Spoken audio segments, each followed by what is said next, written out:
back in the, I think it was it Eisenhower or Johnson, the Johnson administration, I think it was.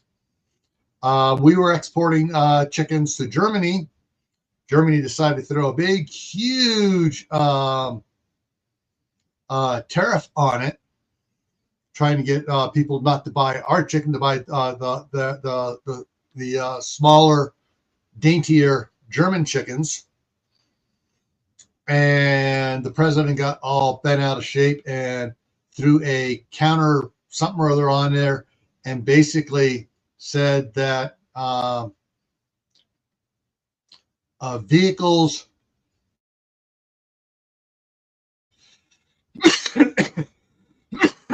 basically said that vehicles that are not passenger vehicles, i.e. pickup trucks, small vans and stuff like that, are not allowed to come into the U.S. unless they weigh a certain amount, huge amount, and have, are at a certain cost structure, everything else. Basically, it was called the chicken blockade. And so we got here. Cold War preppers in the house. Who else did I miss here? Diana 2 is here. Wayne Hunter is in the house. Susan DeLay is here. And Lewis popped out and back in again. His internet's giving him a problem. We have CUCD Farmers here. And Diana 2's double tapping in over on your side. I got a freaking gnat flying around here. It's been freezing. I don't know where this gnat came from. I got a couple gnats today that have been bugging me. Pour some vinegar down your sink. They're in your drain. Vinegar down your sink. They're in your drain trap. I've been running hot water because I've been doing the taking the labels off of the Atlas jars. Oh, so well, that's been a lot of hot water going down my trap there. But yeah, it could be. I better check the boys' bathroom because the boys haven't been over in a while. And that might become the boys' bathroom may be dry. Yeah, there you go. All right. So, anyways, because of this, some of those pickups you see being at on YouTube and stuff that are overseas, where it looks like it's a little 2-seater 4-wheel drive pickup, roll down windows. Vents that you slide open, no real AC. It does have a defroster on it, and bare bones that you can get for $6,000 brand new. They're not allowed to be sold in the U.S. because of this. So you can go check over at the FAT files afterwards and find out the exact name of this law. Talk to your local or your state's senators and representatives and get a grassroots going to repeal that stupid law. But that's some of the stuff we're going to be talking about. What's going to be happening here from another country, because these that for those ones about those pickups are either Japan or South Korea. That's the only place those are trying to import from, and the government saying nope. Alrighty, so let's go to the next slide here. There's not much stuff coming into the United States. Every color on there is a 40-foot or longer cargo container. Now, some of these are high cubes, which means instead of being 8 foot tall are 9 foot tall. And some of them, instead of being 40 foot, are 53 feet. Yeah. Generally, those they look a little odd, and they look like they scabbed on some little thing on each end of it. But yeah, there is. Pardon the pun. There is a couple boatloads of stuff here. But yeah, I mean, it's just just the way stuff comes and goes. And I'm going to get into the real radical stuff. Do I want to go into this one yet? No, not yet. So the next slide that goes radical on us. But this shows, you know, report of goods as percentage of the GPD. And you look back in 1970, it was way down here, and it went way up, and then it dropped down around 2010, and then it went up, and then dipped 2019 to 2020. Gee, I wonder why. And then it's going back up again. We're buying too much cheap crap because it's cheap and disposable and easily replaceable for the price. All right. Yeah, I know. Same up here in Canada. The sneakers I get. Mm-hmm. The sneakers I get, they're really cheap. Oh, yeah. Along those lines, let me go ahead and pause on this for a second. Along those lines, years ago, my wife was getting after me for spending $230. My wife was getting after me for buying a pair of Red Wing boots that cost $239. You should just get pairs at Wally World. And so, I'm not wanting to start an argument and a fight that was going to last year's. I did. And I saved the receipts. And she even went with the one time. These look really good. Get these. And I got them.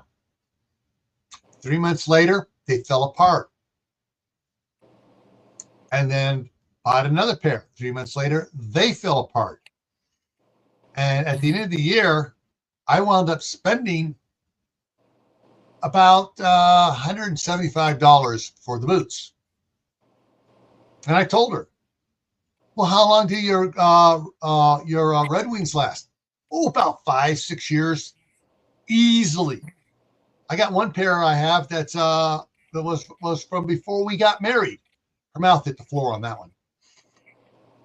And when the next pair fell apart, she says, "All right, stop." Because I was also complaining about my back so much because those cheap, crappy ones had no good, proper arch support, no foot foundation, and I was feeling in pain.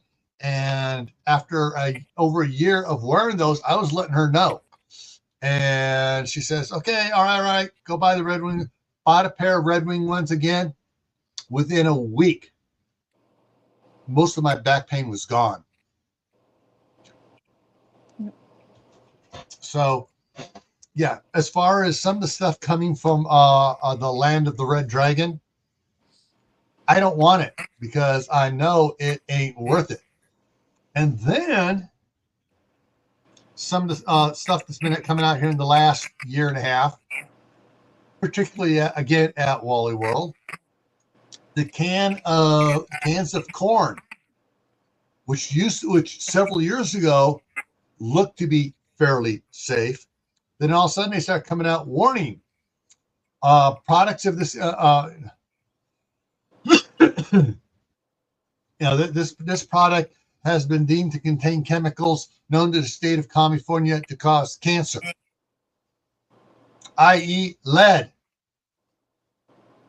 and some other things. And it even listed lead on the coming up of the other ingredients, lead, because it was at such a high detectable level.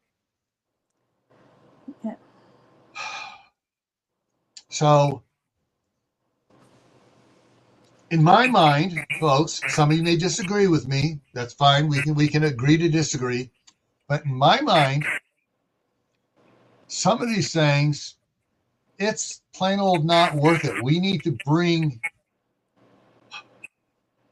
jobs, manufacturing back to the United States. Unfortunately, it's taken like 30 some odd 40 years to push it overseas. It's not going to come back instantly. It's going to be a painful experience because we've been living on the cheap and getting these cheapy, crappy stuff for so many years that, and the companies, some of the companies have gone out of business, or they just totally closed all manufacturing. Oh, here's Mark. Sorry, I was eating dinner. I wasn't going to interrupt and sit there and chew food. Yeah. I just spotted you here. So they're not, some companies have gotten rid of everything but the headquarters here, and they just import the goods, relabel it, or don't even relabel it and resell it here. Whereas they used to be manufacturers, now they're just resellers. Mm-hmm. All right. So, but some of the stuff that really perturbs me, trying to do it in a high fashion tone instead of saying pisses me off. Something that really perturbs me is that I've seen several stats for the amount of cattle we produce, ship overseas, and then import cheap, crappy stuff that grown overseas back, and then the stores jack the price up to match what is being sold from American producers. So with that, let's switch back to this. And so what's going on is this one video was talking about it from the Cattlemen's Association, saying that per cow, American cows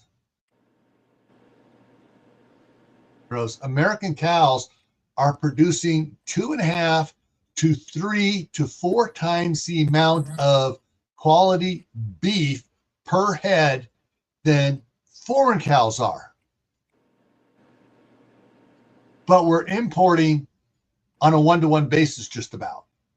So we're importing less than we're exporting on the cows, and they're jacking the price up on the stuff as if it were American grown cattle and making things really expensive in the store, and there's not as much of what should be there anyways. Well, they don't have to put the country of origin on stuff like that anymore. Yeah. So you don't know where your food's coming from unless it literally says, Bob's Farm from, Pittsburgh, Pennsylvania. Exactly.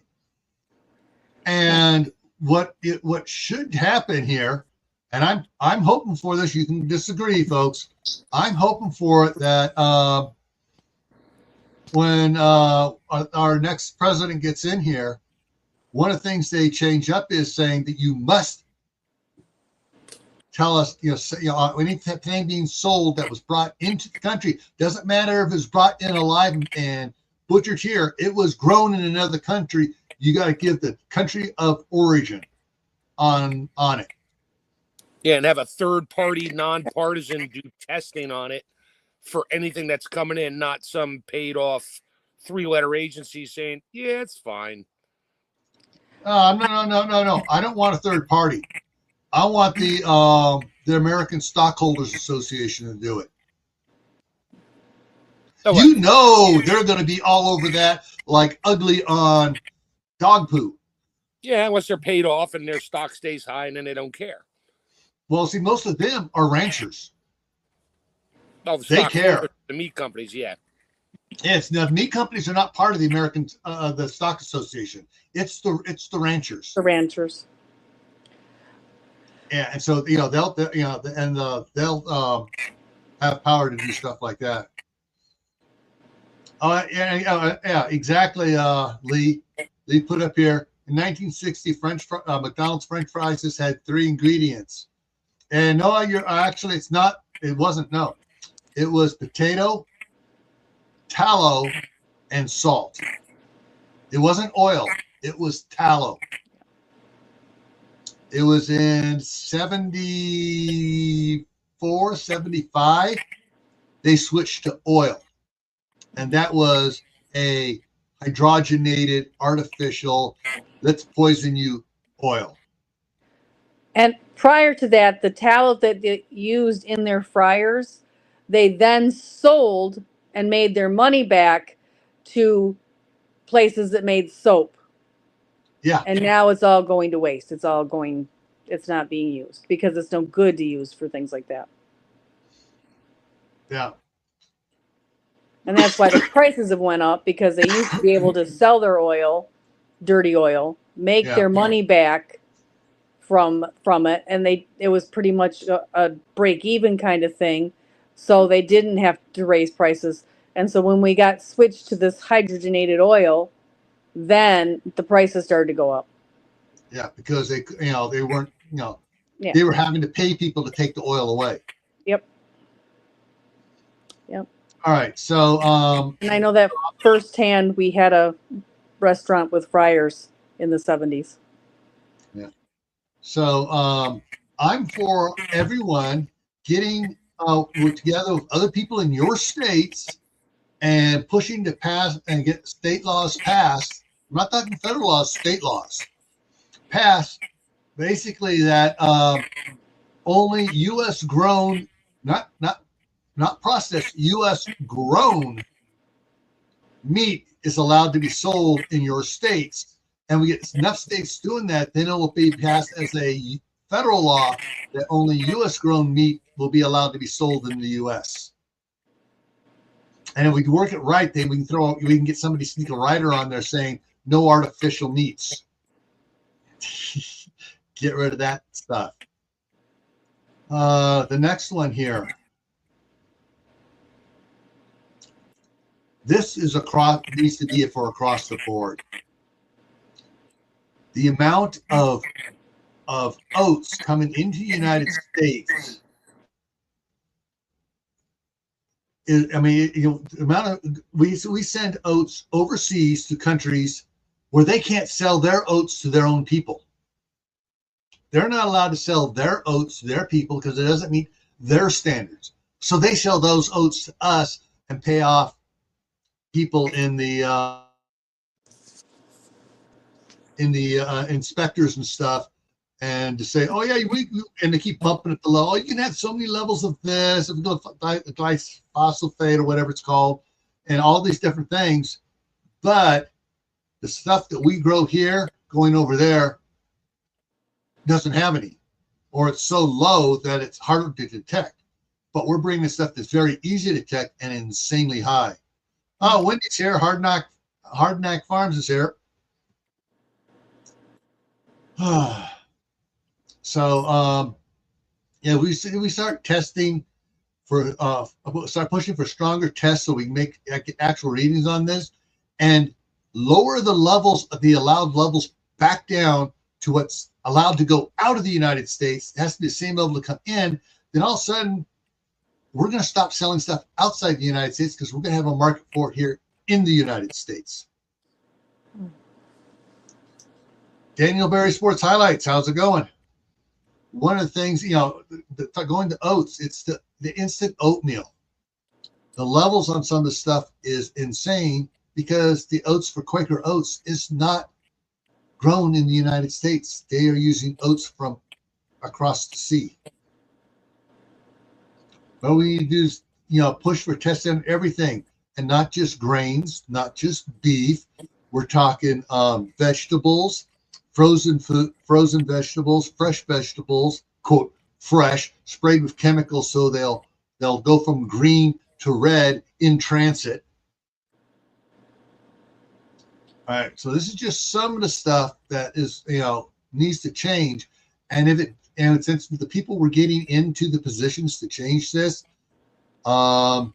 Joel Saladin, yeah, and some of the others and stuff, if they are able to work stuff and push the stuff to those that they're the not counselors for, but committees, that they're the Department of Health and Food Safety. The guys that are being put in these positions are supposed to be advisors. Yeah. If the advisors are taken seriously and they follow what the advisors say, a lot of stuff will go through, and it's going to be you're going to see an increase in food prices for a while. Temporary, but at least be safe. Yeah.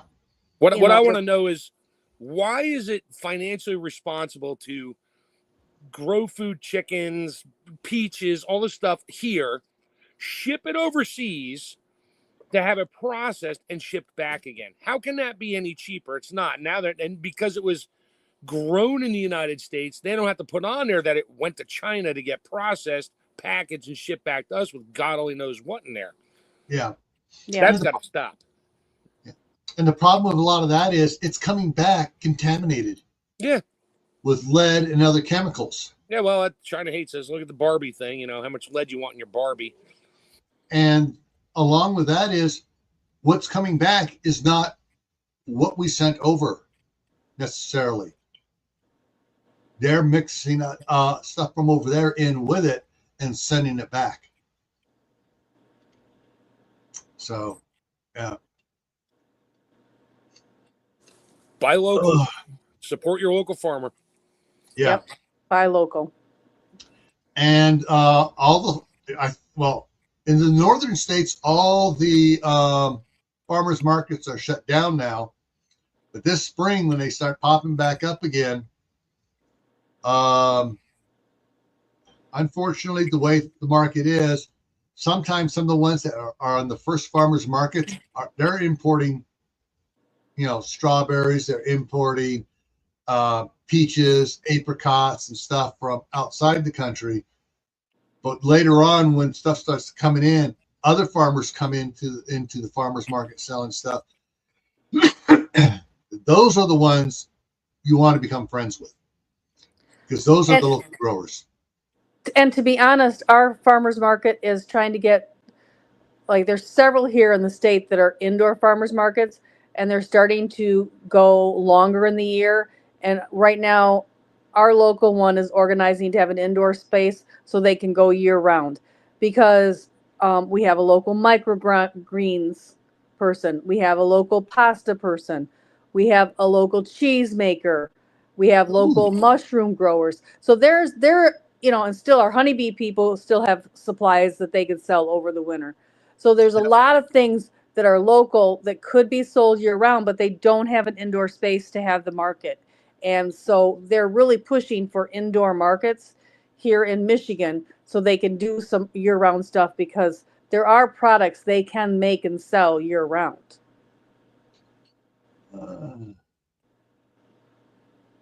All right, hang on, let me look over here.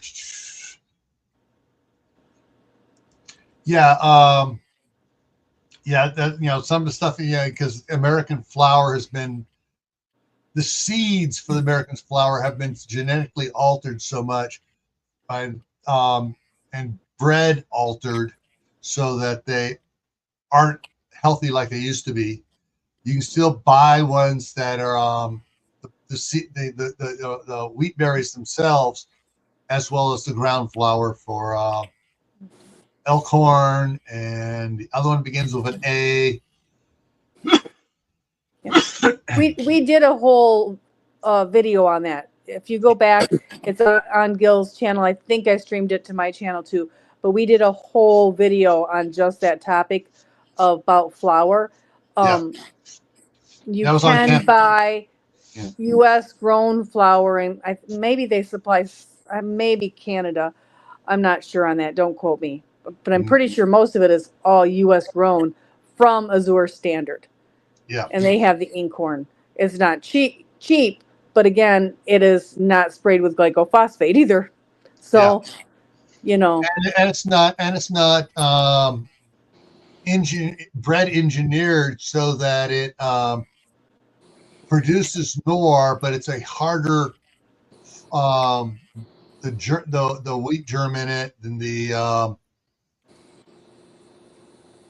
I'm not losing the word in the parts of it. The old and ancient flours were easy to digest.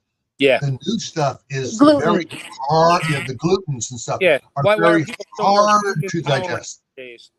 All of a sudden, gluten intolerance became a thing in the mid to late 80s and throughout, and then it's rampant. Allergy to everything out there is now rampant. Yeah. So did you know? I mentioned this on that last feed we did about this stuff. Dr. Oz, it's on YouTube somewhere. You just got to find it.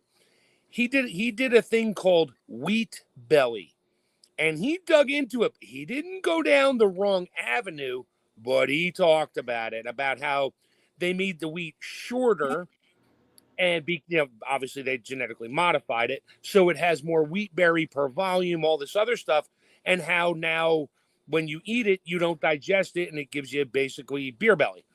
Wheat If belly. you look into leaky gut syndrome, it is not actually the wheat that is causing what they're calling, or the gluten.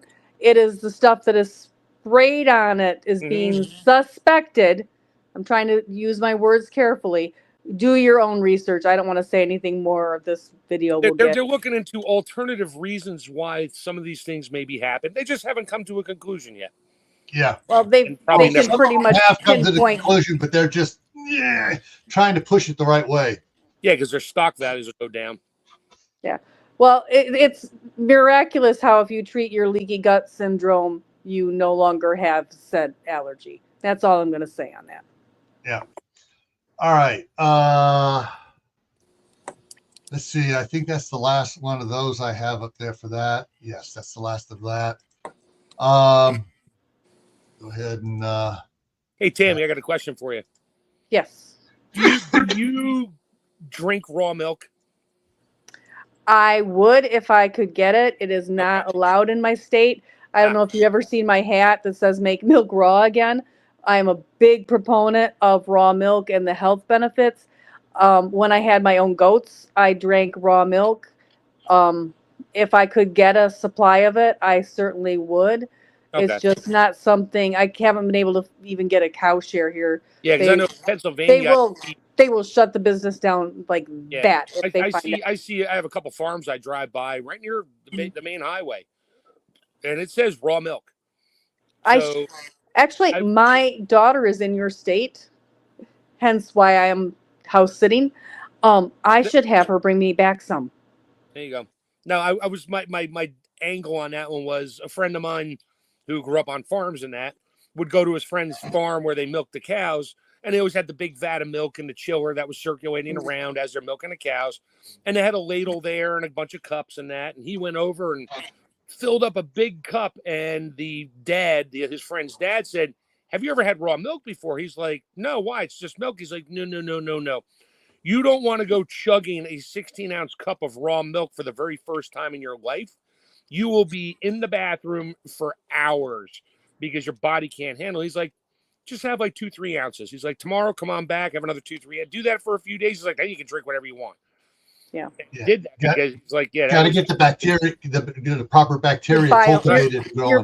Your inner biome. As a child, we would buy containers. We would buy quart jars. My mother would buy quart jars from this farm. No, we didn't buy the milk. That just came in the quart jar. It just happened to be filled with milk. Yeah. You could buy. But we bought the glass jars. Yep. Yeah. But again, if they do that, it's just a matter of getting your body used to it. Because I want to go buy. I haven't bought some. I drive by for 4 years, and the last 2 now I'm on here and a lot of other places. I'm like, I gotta go in and buy some. I just want to buy like a quart, bring it home, because apparently it'll even last longer in the refrigerator. Just shake it up. It'll last longer on your counter. I absolutely love sour milk pancakes. You cannot make sour milk pancakes with store-bought milk. Well, yeah, because it's been pasteurized, homogenized, deionized, everything on it. But if you get milk from raw milk and set it on your counter to sour it, it does not smell like if you set store-bought milk on your counter for 3 days, it would stink to high. Yeah. So Prepper 101 is in here. My page is in here. So someone else snuck in here too, trying to see who it was. Tammy Harder. Sorry, I'm laughing at Prepper 101's comment. Which one? After eating my wife's meatloaf, I can now eat glass jars with no problem. No, you can't. No glass. Glass will kill you. No glass. It helps scrape the plaque off your bowels. No, it doesn't. It will. No, you will not do well. Even a little bit is not good. I'm kidding. We're just messing. Yeah. Happy Mac is here now.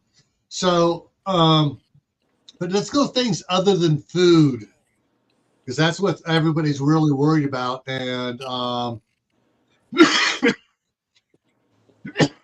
Well, okay. there are some companies still in the United States where you can buy 100% cotton T-shirts. So we are still manufacturing some cotton clothes. One of the many emails sent to me by someone in the chat here talking about the land of the Red Dragon and how right now some of their businesses are really struggling over there and are shutting down because they weren't growing at the rate they were hoping for importing stuff into the United States over the last several years. But some of the things disposable are starting to tick people off. As far as they buy something, all right, this should last me at least 3-4 years. 18 months later, it's broken. They got to replace it in half the time they thought they were going to have to. Hey, was now, it brought up? Wait a minute, this is costing me twice as much as what I thought it was supposed to cut. No, and they're upset. Was it you last night or night before or sometime recently that brought up the recycled plastic in your your kitchen utensils?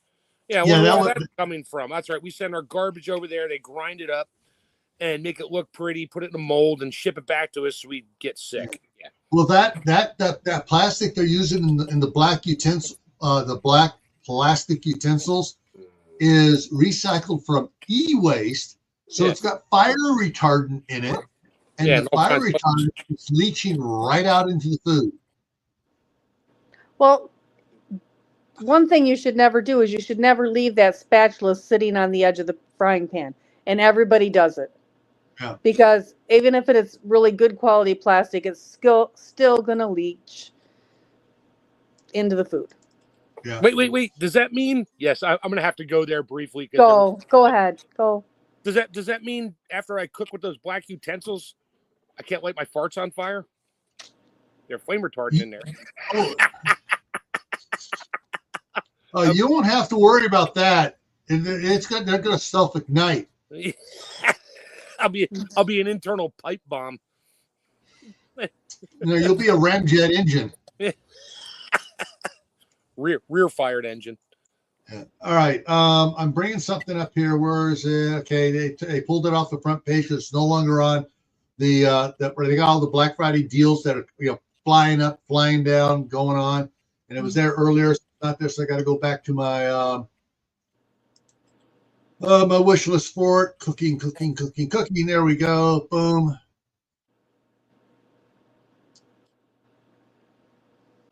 Oh man,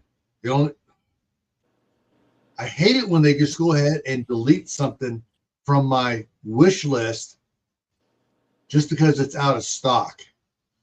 So I'm going to have to hunt around and do this a little bit differently here, folks, for you. All right. So rather than the black plastic stuff, you can get wooden utensils.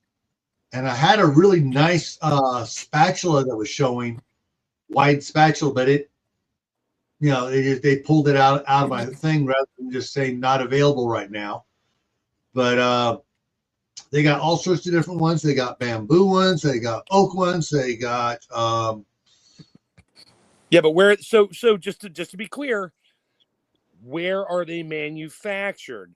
Because that's even the coatings and the oils things they put on there, can be just as bad, and the bamboo stuff can be worse.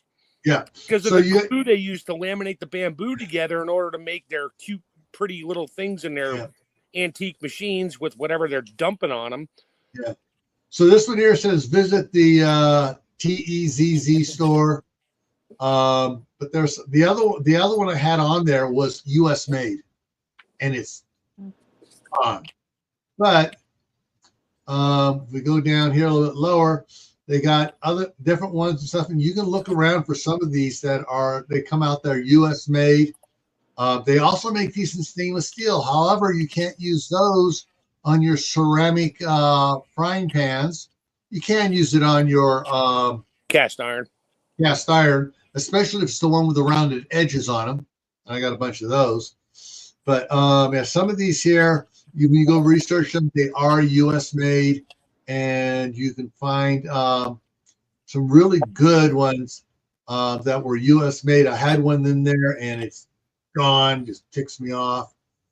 But sometimes I wonder about the U.S. made stuff too. Just because it was manufactured or assembled here doesn't mean that's where do the raw materials come from. That's the other problem that they're not talking about. Yeah. So, anyways, there's a bunch of different type of stuff you can get. If you know a good woodworker that who's during the wintertime, his business slows down because people aren't getting new kitchens and stuff like that. Talk to him. Hey, if you got going weeks without business, start making some of these and selling them on Amazon. Pretty soon you'll be selling more on Amazon. You're making more money from these, selling them on Amazon. You'll be doing the other stuff. After doing a lot of woodworking, I made a wooden spoon for my mother when I was 18, and it took hours. It's not like you're whipping them out unless you invest in like $500,000 worth of machinery and CNC to do it. Actually, Mark, and I want one. They have a drill bit that's a round ball, so you can get this all. Oh yeah, all like cut out, and then you do the round ball, and then you take the hand tool and refine it. Yeah. With a little bit yourself. I have no issues with any of that. It's just it's time consuming. And not with that round ball. I want one of those drill bits with the little. It's like looks like a round ball on the end of the drill bit. Yeah, you also got to know what kind of wood to use and the treatments and the percentage of moisture in it when you're working it, because if it's too wet or too dry, it'll split. There's so much involved with it. I mean, I made one. It was fun. I loved it. My mom loved it. It was like a 24-inch long. It was like a canoe paddle type thing that I made out of hickory. And she loved it, and she used it, and that was all I worried about. Yeah, I've made mine out of cherry wood. I like cherry wood, but I didn't have one of those round ball things. I want one of those for the next time I make spoons. Yeah, and they make it for the routers too. They make different curvatures for routers and stuff. Mm-hmm. But then I've also seen things for the steamers. So you have all these patterns on there. You start cutting as fast as you can cut, and you're just cutting out all these blanks and stuff. Toss them into the steamer, and they have it where you make a sort of like a mold. You put them all in there. You clamp it down. Yeah, it's a press. Yeah, it shapes it for it. You move on to the next project. That's cooling, and if you do your stuff right, you can make a lot of stuff. Because I was making. My wife and I decided we were going to make our kids, because it was so friggin' expensive, the Brio scale wooden train track. And I started making, I got a couple boxes of them that I made for the grandkids. And any pros? Some of it was really fast and easy to make. Rather than doing the little 9-inch or 8-inch straight pieces, I was doing 24-inch straight pieces. Whoop, whoop, whoop, zing, and then take the soft sponge sander to it, up and down, and spray it. And I was turning those out like a machine gun. And then I have a video on how to make wood conditioner for cutting boards and stuff like that. So that would be the same thing I would put on my spoons. Yeah. And so, if you can get to talk to local craftsmen in your area when they have a down season to do things that are other and sell it on Amazon or Etsy or Craigslist or eBay or whatever. Give them their alternative income till their normal stuff comes back around. And you can buy spoon forms on Amazon. Yeah. Just the forms. and then finish it yourself. Yeah. And depending where you're at, right now there's a whole bunch of oak and hickory trees and stuff that bloom down. A lot of wood to use there. Yeah, side hustle, Sumi. Yeah, we can do a side hustle with their main business. Same thing. Yeah, it's a side business from their main shop. But yeah, there's but you can expect things like some of the electronic stuff, the knockoffs of Ryobi, Craftsman, DeWalt, and some of the others that are coming in from overseas. All of a sudden, are going to start costing more than the stuff that they are importing from Mexico. Yeah, like all the Harbor Freight stuff. Yeah, and even some of the non-Harbor Freight, some stuff on Amazon, like the knockoff for the Ryobis and stuff, coming from China, but the Ryobis are coming from Mexico. Yeah. But you're going to see a change in the cost a lot of the stuff, and yes, it's going to hurt your wallet for a little bit. But if you're buying cheap stuff now and the quality is crap, okay. Now, don't get me wrong, Milwaukee's made in Taiwan, so it doesn't matter. But yeah, it's got a different. They have a lot more strict protocols on that. But yeah, you're gonna spend more. It's gonna last. Yeah, or it should last. Yeah, it's like the Red Wing has a sub brand called Irish Setter, which is made overseas. Or components are made overseas, and some of them are assembled here in the U.S. But it's still better quality than what you're getting at Walmart. I have a pair of Irish Setters that are 12 years old, but I've had to re-glue the sole to the lower once so far, and I would say another year or so I'm gonna have to glue it again. But hey, the glue worked, and it's lasting longer. And I abuse the snot out of the thing. So those are the ones I wear into concrete when I'm working concrete. And that kills a shoe no matter who makes it. And yeah, I get my boots at Red Wing, but they're Works, WORX. I got one of those, a pair of those in California. I've been buying those with my company because they give me a voucher to get them for work, and every year I can get a new pair. I got one pair. I'm going on 4 years. Guess what? I got 3 pairs in reserve now. And my feet aren't exactly going to grow anymore, so I got enough boots to last me until you throw me 6 feet under, and I'll be buried in a pair of them, probably the ones I'm wearing today. Or you're going to get buried in a pair of brand new pairs that are polished. Yeah. Make them shiny because nobody's going to look at my feet anyway. Okay. Can't hear you, Tim. You're muted, Tammy. But they only open you from the waist up in that casket. You can you don't even have to bury in shoes. Yeah, but you can request it. Yeah, there are. I want to be barefoot. I'm just letting my kids know now. Yeah, there are a lot of products that are coming over from the land of the Red Dragon that most people don't realize they're from the land of the Red Dragon. And here's what's so stupid. All right, pay less. If I can get it right without getting all slurry. Froze. Oh, sorry. Okay, let me see if I can do it right here. Pay less.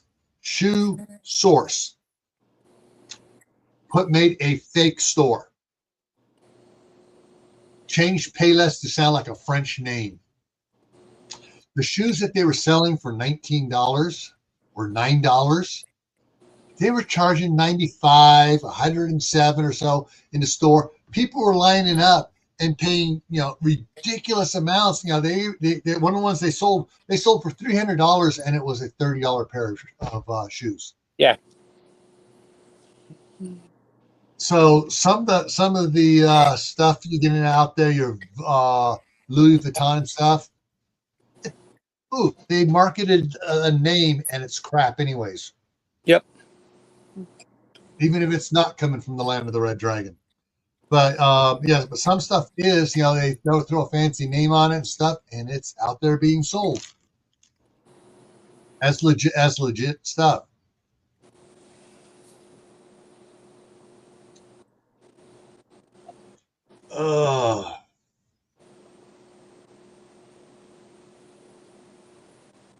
Yeah.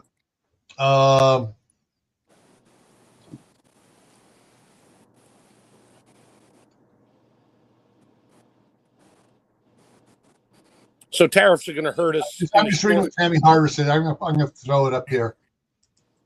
So Red Wing in is that Minnesota? MN. Yep. Okay, it's 45 minutes from me. They are still making boots, but Pottery has quit production. I didn't know they made pottery, but okay.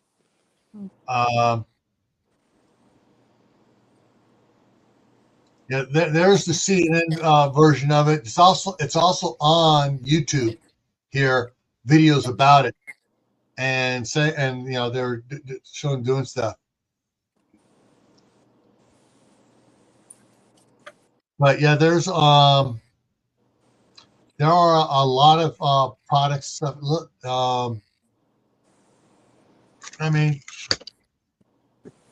little lights, on little switches. You plug it in the wall. Whatever you plug it in here is now on a light switch. Yeah, I use a bunch of these around, but all sorts of little knickknacks and cutesy things like that. The number of fingernail clippers coming from the land of the Red Dragon, and they're crap. Yep. Get if you want good nail clippers, get the ones called Tweezer Man. I've had a pair of those for probably whatever you want to call it. I've had a nail clipper for probably 15 years. And it's as sharp as the day it was there before. I don't cut wire with it, but I cut my toenails and my fingernails. Yeah, but there are a lot of things here that when Trump takes office, and hopefully he doesn't just do bulk stuff. He has stuff being set up now for line item things that are the big killers of the American economy by moving production overseas. Starts hitting those things to move production back. We need to get stuff moved back, being made back over here. And but yeah, it's going to be painful for a while.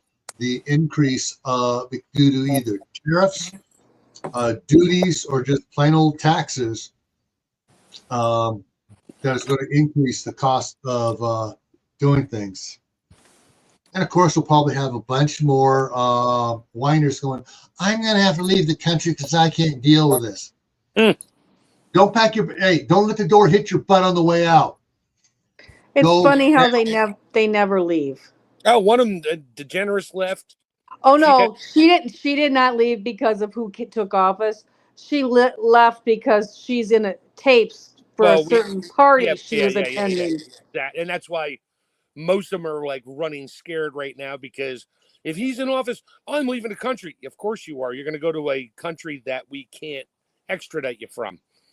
That's the funny thing. Some of these party goers have went to countries that we have really good extradition policies with, and I'm like, dude, if I could afford to leave the country, I wouldn't go to that country that's going to ship you right back. Yeah, you might want to go somewhere in deep South America somewhere and just disappear. But no, they got to keep they have to make sure they're still on Twitter or whatever the newest, latest, greatest thing is, to let the world know they're still alive.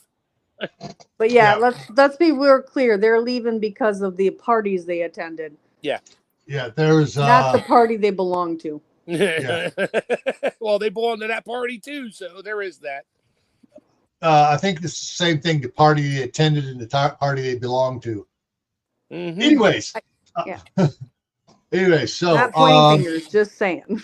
Now, I actually need to change the name of this one here real quick here. There we go. All right, so coming up here on Monday on Camp Patton Family Compound, change the name here because I had the name I wanted to put in there. I just quickly threw something in there. It wasn't the full name. So it's going to be, we're going to be talking about canning holiday leftovers. Yes. So it's not only just good for this coming holiday, it's good for the next one and the one after that. I'm Anyway. dying to try making the stuffing turkey mashed potato croquettes in a waffle iron. You take your stuffing, you put a little patty down. Yeah, I'm doing the same. I'm doing that same thing. A little bit of turkey and throw some stuffing on top of it. You spray your waffle iron and put it in there and mash it down. And yeah, I don't know. I've seen videos on it. Everybody, all my friends are like, dude, you got to do this. I'm like, maybe. Now I can see doing the stuffing because I like the crunchy bits of the stuffing. Yep. Yeah. But I don't want that other stuff in there. You don't want the turkey in there? Whatever. No. So just make stuffing patties and make stuffing waffles. Yeah. I'm doing the stuffing muffins so I can have a lot of crust. That's what I do. My wife hates it. She likes the gooey. She likes the gooey. I like the crusty. So I get around all the edges and she can have everything in the middle. All right. So canning holiday leftovers is on Monday. Back here on Gray Man Prepping for Tactical Tuesday. Take stock of your stock. Going to, basically it's the time to go through it and figure out what you have. What do you need to get more of? What do you need to get rid of? What do you need to get rid of? But what do you need to get more of just in case the idiots come out of the woodwork on January? Yeah, someday in January. Yeah. All right. Thursday is the midnight ride. Got some interesting stuff going on there. Oh, I do have something for you right now before I forget. Where is it? Oh, I hate it when it does that. It changed it from a JPEG to a Crown download again. And it was another really cool one.